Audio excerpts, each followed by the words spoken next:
মৃত্যুর যখন সময় চলে আসবে, মৃত্যুর যখন নির্দিষ্ট টাইম চলে আসবে,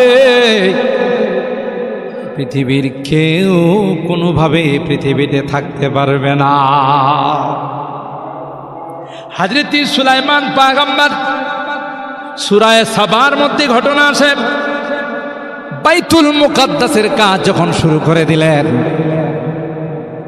পাথর দিয়ে, মার্বেল দিয়ে, দেও দানব দিয়ে কাজ করা, মাঝখানে যখন কাজ চলে আসলো তখন হযরত সুলাইমান পয়গম্বরের হায়াত শেষ। হযরত আজরাইল বললেন, পয়গম্বর, আল্লাহ পাক আপনাকে আহ্বান করেছেন, এক্ষুনি আল্লাহর ডাকে সাড়া দিতে হবে। নবী বলেন, আমার তো কোনো আপত্তি নাই। আল্লাহ ডাক দিয়েছেন, মালিকের কাছে যাব, মালিকের পেয়ারা বান্দা আমি, আল্লাহর কাছে যাব, আল্লাহর সুযোগ সুবিধা নেব।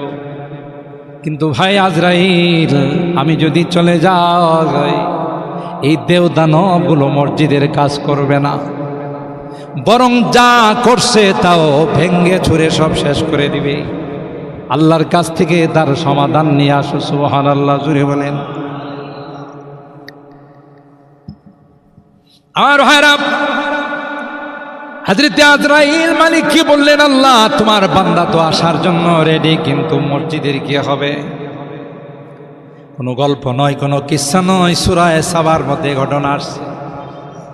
আল্লাহ পাক হযরত আজরাইল কি বলে দিলেন, আজরাইল আমার পয়গম্বর সুলাইমানকে বলো, টাইমের 1 সেকেন্ড এদিক সেদিক করা যাবে না, টাইম মতোই তাকে চলে আসতে হবে। মসজিদের দায়িত্ব স্বয়ং আমি আল্লাহ নিলাম।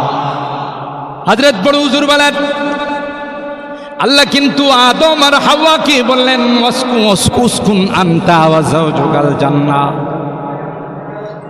যে হে আদম, তুমি এবং তোমার স্ত্রী দুইজনে জান্নাতে বসবাস করো।